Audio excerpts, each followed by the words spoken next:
দৌড়ে দৌড়ে মসজিদে আসছে, আইসা দেখে কি জামাত হয়ে গেছে, পুরার কলিজার মধ্যে ব্যথা লেগে গেছে। হায়, কাজ করতে যে জামাত হারিয়ে ফেলাইলাম। হায়, আমি আল্লাহর সাথে জামাতে আমার নামাজ দ্বারে মিলাই তারলাম না। কলিজা থেকে একটা হায় বের হয়ে গেছে। কাসিম নানতুবি দেখে যে বুড়ার এই আহ শব্দটা, চাষির এই আহ শব্দটা সোজা নূর হইয়া উঠতে উঠতে উঠতে উঠতে আসমান ফেটে যায়, প্রথম আসমান ভেদ কইরা দ্বিতীয় আসমান ভেদ কইরা খালি উপরের দিকে উঠতেছে। কাসিম নানতুবি রাহমাতুল্লাহ আলাইহি বুড়ারে ডেকে বলে, কি রে বুড়া, কি এত ব্যথা তোর কলিজার মধ্যে, কি এত মায়া তোর কলিজার মধ্যে?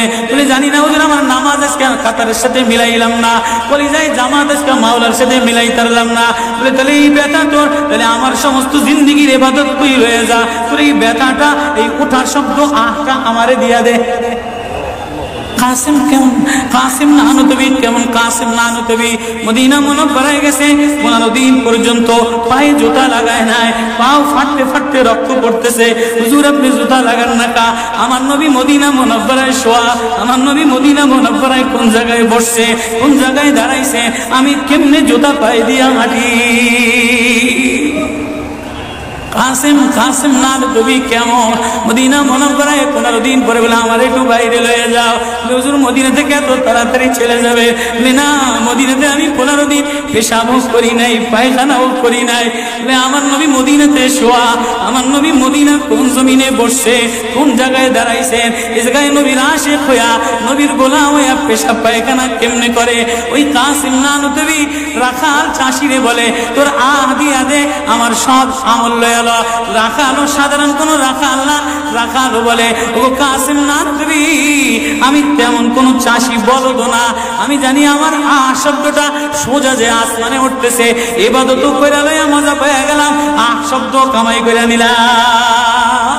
বান্দা, তোমার চাকচিক্য মালিক দেখে না, নারা মালিক দেখে না, ধন মালিক দেখে না, মুফতিগিরি মালিক দেখে না, মালিক দেখে বান্দা দিলের মধ্যে আহাজারি আছে কিনা।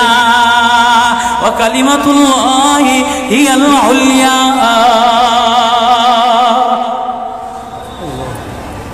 আল্লাহ বলে, দুনিয়াটারে সাজাইলাম, যুইনা লিন্নাস হুব্বুশ শাহাওয়াতি মিনান নিসা,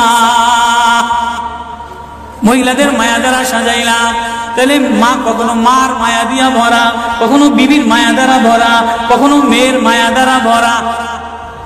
কয়েকদিন পরে মার দিকে তাকাইলে ভালো লাগে, বয়স হইলে সুন্দরী একটা রমণী দেখার জন্য পাগল হয়ে যায়, মাও পাগল হয় তার কলিজা শীতল করার জন্য, দেখি উপযুক্ত কারে আনে দিতে পারি।